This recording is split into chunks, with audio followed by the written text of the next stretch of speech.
कि मनुस्मृति नाम की जो चीज़ है वो भारत देश के लिए खतरनाक थी, खतरनाक है और भविष्य में भी खतरनाक रहेगी। बाबा साहब डॉक्टर भीमराव अंबेडकर ने बिल्कुल ठीक चलाया इसे, और इसे हर बार जलाया जाना चाहिए। अगर रावण को केवल एक महिला को उठा करके अपने घर ले जाने पर हर साल जलाया जा सकता है, तो ये किताब तो पूरी नारी जाति और पूरे शूद्र समाज को कलंकित करने का काम कर रही है, उन्हें पीछे करने का काम कर रही है। तो इस मनुस्मृति को तो हर साल 25 दिसंबर को जलाया जाना चाहिए। यह आधी आबादी को दबाने की बात करती है, आधी आबादी को कुचलने की बात करती है। सुनो, अभी मैंने केवल भारत में रहने वाली हमारी माताएं बहनों की बात करी है। ये मनुस्मृति है जो ये कहती है कि जब बेटी घर पर है तो बाप के अधीन रहेगी, और जब बेटी पति के यहाँ चली गई तो पति के अधीन रहेगी, और जब पति मर जाएगा तो बेटे के अधीन रहेगी। अर्थात वह किसी भी सूरत में स्वतंत्र नहीं रहनी चाहिए। इसीलिए बाबा साहब डॉक्टर भीमराव अंबेडकर जी ने मनुस्मृति को जला दिया, क्योंकि भारत की आधी आबादी को बर्बाद करने का नियम ये किताब लिखती है। वो कहती है, शूद्रों को सम्मान ना दिया जाए, शूद्र दिन में चलेगा तो कमर पे झाड़ू बांध कर चलेगा ताकि उसके पद चिन्ह मिट जाएं। जब ऐसी पराकाष्ठा समाज में व्याप्त रही हो, जब ऐसे नियम और सिद्धांत प्रतिपादित होते रहे हों, जहां लोगों को लोगों के पर थूकने की आदत बन गई हो, जहां लोगों को लोगों के ऊपर अत्याचार करने की आदत बन गई हो, तो वो व्यक्ति जो अत्याचार झेल रहा था, बर्दाश्त कर रहा था हजारों सालों से, वो अचानक घोड़ी पर चढ़ के चलेगा, केवल 50 सालों में हजारों सालों की गुलामी को ठोकर मारने की बात करेगा। तो जिनके पूर्वज हजारों सालों से ये अत्याचार करते आ रहे थे, तो उनकी आदतों में तो शुमार था ना ये, तो उनके तो स्वाभिमान को ठेस पहुंचेगी। तो जब उनके स्वाभिमान को ठेस पहुंचती है तो ये मनोविज्ञान का सिद्धांत है, व्यक्ति प्रतिक्रियावादी हो जाता है। तो वो प्रतिक्रिया करता है कि ये आदमी मेरे सामने कैसे घोड़ी पे चढ़ सकता है, ये आदमी मेरे घर के सामने चप्पल पहन के कैसे निकल सकता है, ये आदमी मेरे घर के सामने जूता और टाई बांध के कैसे निकल सकता है। तो उनके आत्मसम्मान को ठेस पहुंचती है। तो ऐसे में वो लोग अत्याचारी होने से भी पीछे नहीं हटते। अत्याचार कर रहे हैं ये महत्वपूर्ण विषय नहीं है। महत्वपूर्ण विषय यह है कि हम अत्याचार को बर्दाश्त कर रहे हैं और सरकार मूक दर्शक बनकर अत्याचार को देख रही है। आज भी मेरठ जैसे शहर में सरदना में हमारे आदमी को बारात पे घोड़ी पे चढ़ने पर पूरी बारात पीट दी जाती है। अभी मुक्तेश्वरानंद जी जो कह रहे हैं कि जो मनुस्मृति में विश्वास नहीं रखता, जो मनुस्मृति को नहीं मानता, वह हिंदू नहीं है। अर्थात जो व्यक्ति मनुस्मृति को मानता है, उसके सिद्धांतों को स्वीकार करता है, वह हिंदू है। तो मैं उम्मीद कर रहा हूँ कि अभी मुक्तेश्वरानंद जी ने अपना बयान देने से पूर्व इस बात की संतुष्टि कर ली होगी कि मनुस्मृति किन सिद्धांतों की द्योतक है और किन सिद्धांतों के अनुरूप वह शिक्षा का प्रसार करती है समाज के बीच में जाकर के।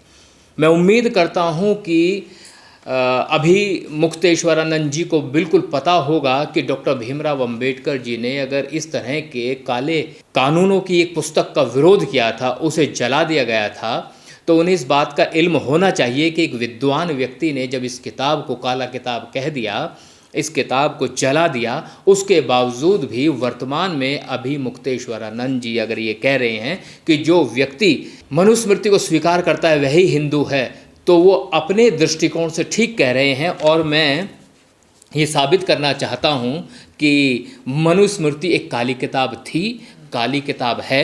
विशेष रूप से जो हमारे दर्शक हैं उनकी जानकारी के लिए बता दूँ, ये बड़े चालाक लोग हैं, मनुवादी लोग। इन लोगों ने मनुस्मृति के विभिन्न तथ्य बदल दिए हैं, लेकिन फिर भी अगर आप मनुस्मृति को, सच्ची मनुस्मृति को जानना, समझना और पढ़ना चाहते तो दो काम करें।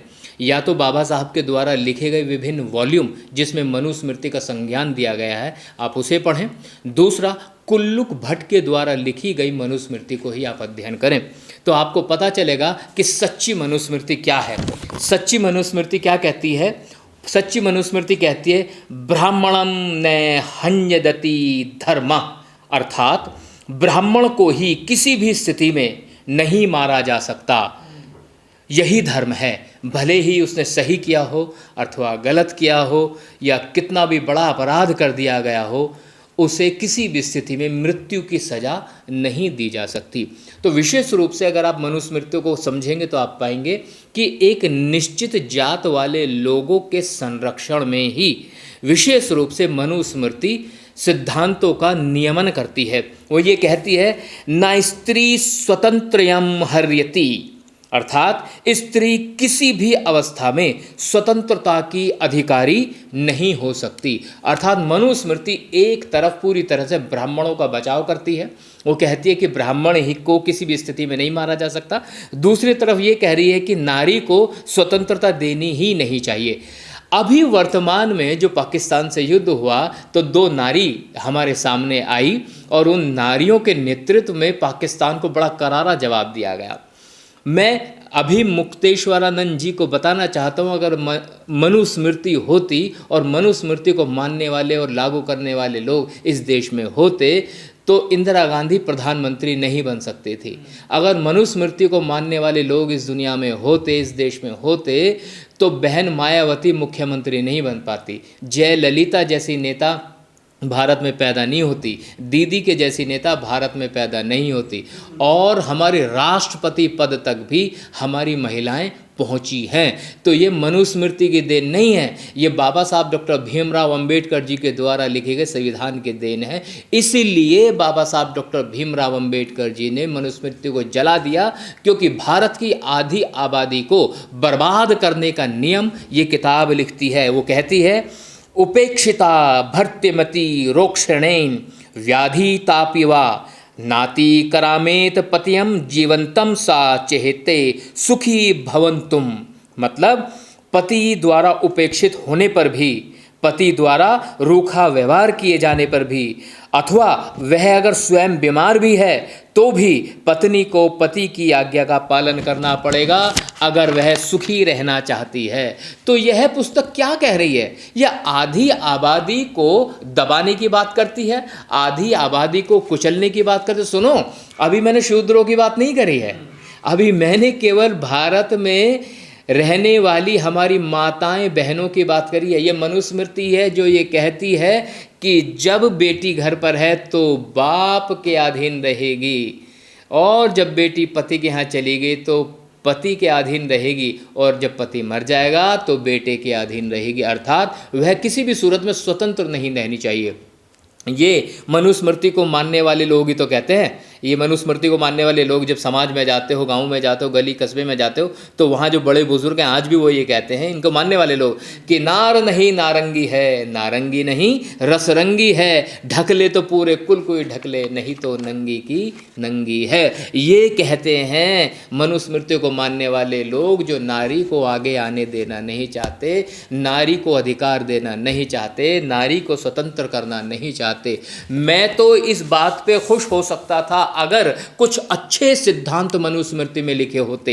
मनुस्मृति में अगर लिखा होता सत्य का सिद्धांत क्या है, सत्य क्या होता है, सत्य को कैसे प्राप्त किया जा सकता है, सत्य की पराकाष्ठा पर कैसे पहुंचा जा सकता है, अगर ये लिखा होता तो मैं कहता मनुस्मृति एक अच्छी पुस्तक है। अगर मनुस्मृति में लिखा होता कि अहिंसा का सिद्धांत क्या है और अहिंसा के सिद्धांत को प्रतिपादित करने के लिए किन रास्तों का उपयोग किया जा सकता है और अहिंसा के सिद्धांत की पराकाष्ठा तक कैसे पहुंचा जा सकता है, अगर ये बताता मनुस्मृति, तो मैं उसे कहता कि एक अच्छी पुस्तक है। वो बताता कि धैर्य का सिद्धांत क्या होता है और धैर्य को प्राप्त करने के लिए किन व्यवहारों और आचरणों को करना आवश्यक है और उसकी पराकाष्ठा तक कैसे पहुंचा जा सकता है। अगर ये मनुस्मृति बताता तो कुछ और बात होती।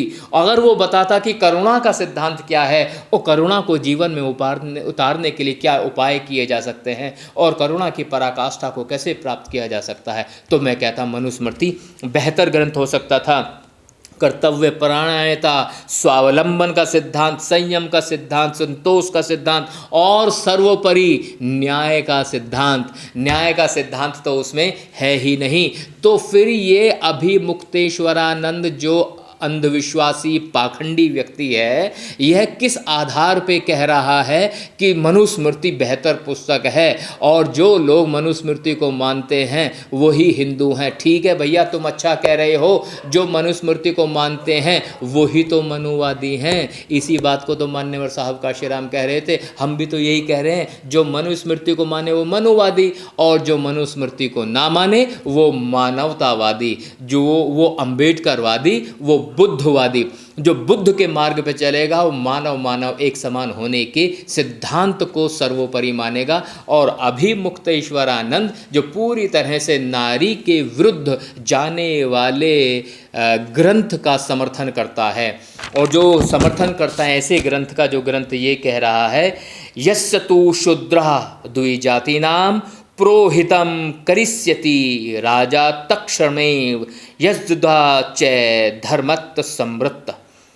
अर्थात यदि कोई शूद्र ब्राह्मण अथवा पुरोहित बनने की कोशिश करे तो राजा को चाहिए कि तत्काल उसे मृत्युदंड दे दे।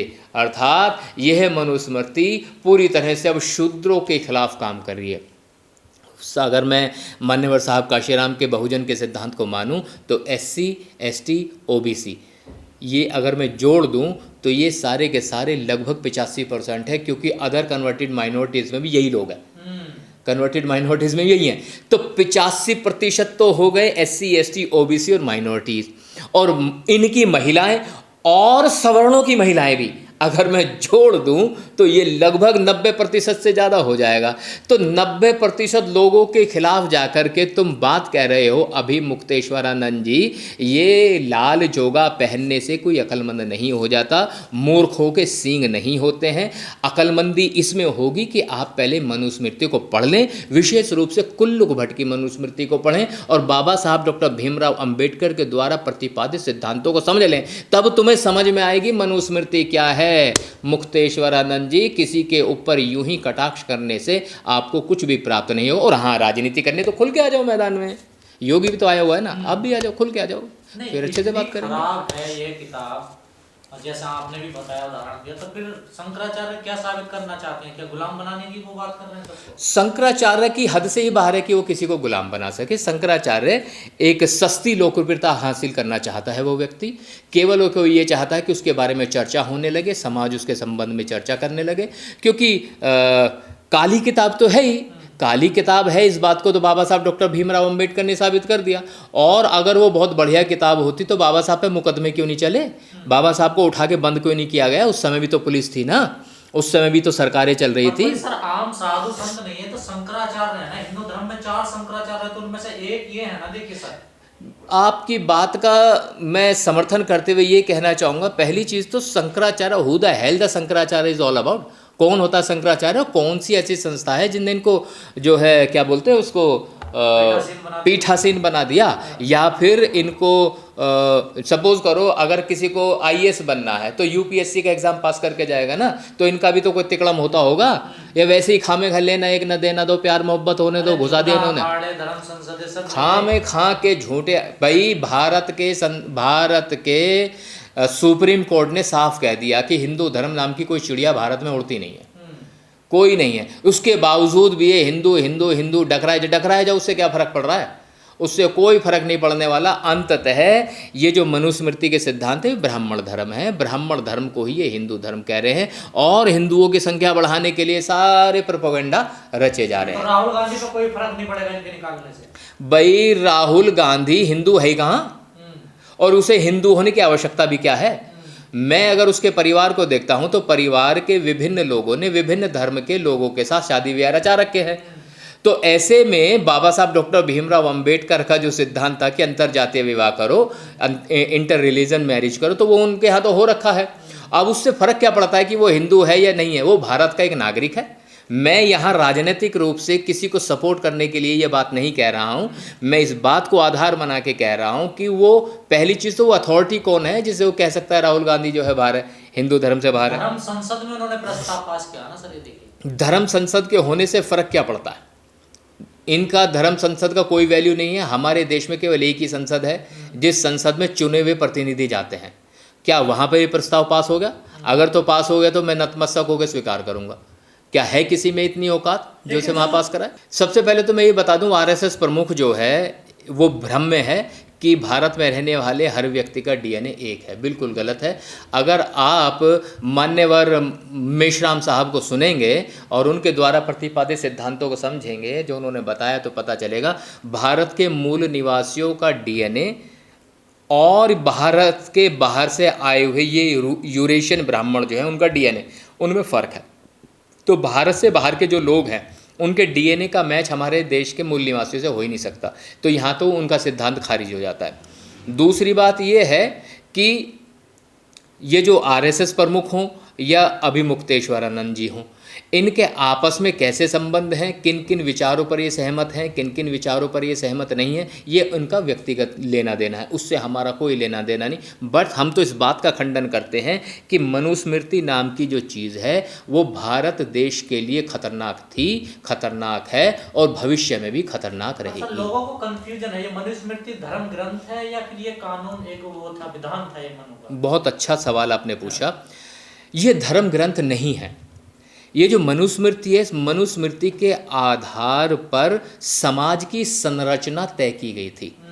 ये जो मनुस्मृति है वो ये कहती है सबसे ऊपर रहेगा ब्राह्मण, दूसरे नंबर पे आएगा क्षत्रिय, तीसरे नंबर पे आएगा वैश्य और चौथे नंबर पे आएगा शूद्र, और जो बाकी रह गए सब हो गए अछूत, आउटकास्ट, है ना, जिसे बाद में अतिशूद्र, परम शूद्र नाम से भी जाना गया, लेकिन वो सब अछूत हो गए, आउटकास्ट हो गए। ऐसे में जब लोग समाज में रहते थे तो ब्राह्मणों को ही सर्वोपरि माना जाता था, और जितना भी शिक्षण कार्य था या फिर राजनीति का कार्य था, राजाओं को सलाह देने का कार्य था, वो सारा ब्राह्मणों के हाथ में ही रहा। क्षत्रिय लोग जो थे वो तलवार के आधार पर सत्ताएं चलाते रहे, वैश्य लोग जो थे वो व्यापार करते रहे, और शूद्रों को ऊपर के तीनों के सेवा करने के लिए बाध्य किया गया। अब मज़े की बात यह है कि इस मनुस्मृति में लिखा हुआ है जो ब्राह्मण है, ब्राह्मण अपनी ब्राह्मणी से शादी कर सकता है, ब्राह्मण महिला से कर सकता है शादी, क्षत्रिय महिला से कर सकता है, वैश्य महिला से कर सकता है, शूद्र महिला से भी कर सकता है। अच्छा, ब्राह्मण कर सकता है सब में। लेकिन जब बात आती है क्षत्रिय की, तो क्षत्रिय ब्राह्मण महिला से विवाह नहीं कर सकता। क्षत्रिय क्षत्रिय में करेगा, वैश्यों में कर सकता है, शूद्रों में कर सकता है। जो वैश्य है, वैश्य ना तो ब्राह्मण में विवाह कर सकता, ना ही क्षत्रिय में कर सकता, वो वैश्यों में कर सकता है और प्लस शूद्रों में कर सकता है। और जो शूद्र है वो शूद्र ऊपर से किसी के भी साथ विवाह नहीं कर सकता, और वो केवल अपने में ही विवाह करेगा। ऐसे में एक घटना बताता हूँ। एक बार क्या हुआ, एक ब्राह्मण ने एक शूद्राणी से विवाह कर लिया। अच्छा, मज़े की बात यह है, अगर शूद्राणी से विवाह कर रहे हो, शूद्र महिला से विवाह कर रहे हो, तो वह विवाह केवल रात का होता, दिन का नहीं होता। वो बहू बन करके ब्राह्मण के घर में नहीं रहेगी, वो रहेगी अपने घर में ही। तो ऐसे में एक ब्राह्मण पति, शूद्राणी का पति, रात को शूद्राणी के घर आया, और शूद्राणी के घर आने के पश्चात जो पति के द्वारा कर्तव्य निर्वाहित किए जाते हैं उस समय में, जिस समय में वो वहाँ गया, उस कर्तव्य का निर्वाह कर रहा था।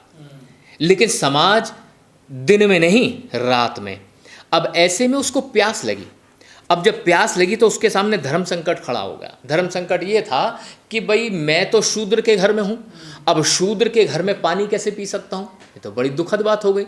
तो शूद्राणी गिलास लेकर के पानी पी लो, कहने में पानी तो नहीं पी पाऊंगा क्योंकि शूद्रों का घर है, तो फिर क्या किया जाए? तो उसने कहा एक काम करो, एक बड़ा समाधान निकाला उसने कि तुम इस पानी को पहले अपने मुंह में लो। अब शूद्राणी ने उस पानी को अपने मुंह में लिया। अब उसने कहा अपने मुंह को मेरे मुंह पे रखो और अपने मुंह का पानी मेरे मुंह में डाल दो। इस तरह से पानी को शुद्ध करके उस ब्राह्मण ने अपने ब्राह्मणत्व को बचाया, अछूत होने से बचाया, पोल्यूट होने से बचाया, और शूद्राणी से जो विवाह कर रखा था उसने, जो पति होने का जो दम भर रहा था, वो निभाया। तो आप समझ सकते हैं कि मनुष्य के साथ मनुष्यता का व्यवहार भी ना किया जा सके, ऐसी सिद्धांतों का प्रतिपादन करने वाली ये पुस्तक है। बाबा साहब डॉक्टर भीमराव अंबेडकर ने बिल्कुल ठीक चलाया इसे, और इसे हर बार चलाया जाना चाहिए। अगर रावण को केवल एक महिला को उठा करके अपने घर ले जाने पर हर साल जलाया जा सकता है, तो ये किताब तो पूरी नारी जाति और पूरे शूद्र समाज को कलंकित करने का काम कर रही है, उन्हें पीछे करने का काम कर रही है। तो इस मनुस्मृति को तो हर साल हर साल 25 दिसंबर को जलाया जाना चाहिए। मैं निवेदन करता हूं और आह्वान करता हूं बहुजन समाज के सभी लोगों से। पर कुछ लोगों ने इसे आस्था से जोड़ लिया ना, अपनी आस्था का प्रतीक बताते हैं वो इसको। भाई, अगर नारी के ऊपर अत्याचार करना आस्था है, अगर शूद्रों पे, मनुष्य के ऊपर अत्याचार करना आस्था है, तो फिर ये तो क्लासिकल कंडीशनिंग है और मनुष्य के मस्तिष्क की गुलामी की वो पराकाष्ठा है कि जिस पराकाष्ठा पर पहुंच करके दर्द समाप्त हो जाते हैं। अगर ये है तो ये बीमारी है। इस बीमारी का इलाज केवल अंबेडकर जैसे महान वैज्ञानिक कर सकते हैं और कोई नहीं कर सकता। तो जो अभी वर्तमान समय में दलितों के साथ साथ जो शूद्र है, जो उनके साथ हो रहा, क्या ये भी मनुस्मृति है कि उनकी बारात रोकना, उन्हें मंदिर में नहीं जाने देना, उनके साथ भेदभाव? Good question.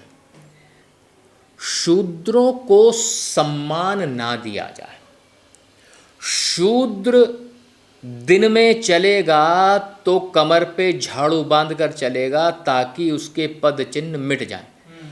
जब ऐसी पराकाष्ठा समाज में व्याप्त रही हो, जब ऐसे नियम और सिद्धांत प्रतिपादित होते रहे हों, जहां लोगों को लोगों के पर थूकने की आदत बन गई हो, जहां लोगों को लोगों के ऊपर अत्याचार करने की आदत बन गई हो, तो वो व्यक्ति जो अत्याचार झेल रहा था, बर्दाश्त कर रहा था हजारों सालों से, वो अचानक घोड़ी पर चढ़ के चलेगा, केवल 50 सालों में हजारों सालों की गुलामी को ठोकर मारने की बात करेगा। तो जिनके पूर्वज हजारों सालों से ये अत्याचार करते आ रहे थे, तो उनकी आदतों में तो शुमार था ना ये, तो उनके तो स्वाभिमान को ठेस पहुंचेगी। तो जब उनके स्वाभिमान को ठेस पहुंचती है तो ये मनोविज्ञान का सिद्धांत है, व्यक्ति प्रतिक्रियावादी हो जाता है। तो वो प्रतिक्रिया करता है कि ये आदमी मेरे सामने कैसे घोड़ी पे चढ़ सकता है, ये आदमी मेरे घर के सामने चप्पल पहन के कैसे निकल सकता है, ये आदमी मेरे घर के सामने जूता और टाई बांध के कैसे निकल सकता है। तो उनके आत्मसम्मान को ठेस पहुंचती है। तो ऐसे में वो लोग अत्याचारी होने से भी पीछे नहीं हटते। अत्याचार कर रहे हैं ये महत्वपूर्ण विषय नहीं है। महत्वपूर्ण विषय यह है कि हम अत्याचार को बर्दाश्त कर रहे हैं और सरकार मूक दर्शक बनकर अत्याचार को देख रही है। ये महत्वपूर्ण विषय, इस पे काम होना चाहिए। वो तो हजारों सालों की जो सुपीरियॉरिटी कॉम्प्लेक्स है उसको एंजॉय कर रहे हैं, लेकिन हमें किसने कहा अत्याचार बर्दाश्त करने के लिए? आज भी मेरठ जैसे शहर में सरदना में हमारे आदमी को बारात पे, घोड़ी पे चढ़ने पर पूरी बारात पीट दी जाती है। मतलब क्या कोई इतना जीदार आदमी नहीं है कि जो जाके उसका विरोध कर सके? पिट के बैठ गए। अब जब पिट के बैठ गए फिर राजनेता जाते हैं अपनी रोटी सेकने, कोई नीला झंडा लेके जाता है, कोई लाल झंडा लेकर के जाता है, फिर वो अपनी राजनीतिक रोटियां सेकते हैं। करे जाओ वैसे, मरो। शंकराचार्य बोले थे कि दुनिया का सबसे बड़ा संविधान है मनुस्मृति। अगर वास्तव में मनुस्मृति इतना ही बढ़िया संविधान होता तो जानते हो हुआ क्या? एक खेत में किसान काम कर रहा है और ये जो खेत है, ये खेत किसी और राजा के दायरे में आता है, और वहीं दूसरा खेत, एक खेत यहाँ से दूसरा खेत शुरू हो जाता है। यहाँ एक किसान काम कर रहा है, ये किसी दूसरे राजा के राज्य में आता है। अब विदेशी आक्रांता आकर इसके ऊपर हमला करता है और ये भी यहीं पर है और ये दोनों यहीं पर हैं। ये मारा जा रहा, पीटा जा रहा है, लेकिन ये जो है ये किसी भी सूरत में उसको बचाने के लिए तैयार नहीं है। तो ये दरार डालने का काम तो मनुस्मृति नहीं करा था ना। तो इसका मतलब विदेशी आक्रांता भारत में आए और आकर के हमला किया, लूटपाट की। इसके पीछे सबसे बड़ा जिम्मेदार अगर कोई है तो मनुस्मृति है, क्योंकि लोग मनुस्मृति को ही मानते थे। हुआ यूँ, एक बार एक बहुत बड़ी जंग जीती बाबर ने। जंग जीतने के बाद उसका जो सिपह सालार था उसका नाम था बैरम खां। वो बड़ा करीबी था। अब शराब का शौकीन था बाबर, दोनों शराब पी रहे थे। शराब पीते पीते उसने कहा अरे भाई खां साहब, ये बताओ, ये साला जो दुश्मन का कैंप लगा हुआ है, क्योंकि शाम को युद्ध विराम हो जाता था, वहाँ जगह जगह तो धुएं निकल रहे थे। कह रहा यार खां साहब देखो जरा, ये धुआं क्यों निकल रहा है? देखो राजा दुश्मन की भी चिंता कर रहा है कि उनके हाथ से कहीं आग तो नहीं लग गई, जगह जगह तो धुआं निकल रहा है। कि जी जहाँ पर मैं अभी पता करवाता हूँ। अब जो है खां साहब गए, बैरम खां साहब, उन्होंने पता करवाया। थोड़ी देर बाद आए, उन्होंने कहा जहाँ पर ना ये जो सारे जो लोग बैठे हैं ना, ये सैनिक जो हैं, ये सारे के सारे अलग अलग जात बिरादरी के लोग हैं। ये सब लोग एक साथ बैठ के खाना ना तो बना सकते, ना एक साथ बैठ के खाना खा सकते। इन सब लोगों ने अपने अलग अलग चूल्हे जला रखे हैं, इसलिए सबका अलग अलग धुआं दिखाई दे रहा है। ये सब लोग अपना अलग अलग खाना बनाएंगे और अलग अलग बैठ कर के खाएंगे। जानते हो, बाबर ने कहा मरहबा मरहबा, जीत हमारी होगी खां साहब। जो लोग एक साथ बैठ के खाना नहीं खा सकते, वो एक साथ मिलकर युद्ध कैसे लड़ सकते हैं। और जीत बाबर की हुई, और ये युद्ध था खांडवा का युद्ध। राणा सांगा को हरा दिया गया, इस युद्ध में हार गया। तो अब आप सोचो, तो ये मनुस्मृति तो थी ना, जात बिरादरी के नाम पे लोग बटे हुए थे, अलग अलग खाना बना रहे थे। तो अगर इस देश में आक्रांता आए और यहाँ आकर बस गए, उसके पीछे कारण है मनुस्मृति।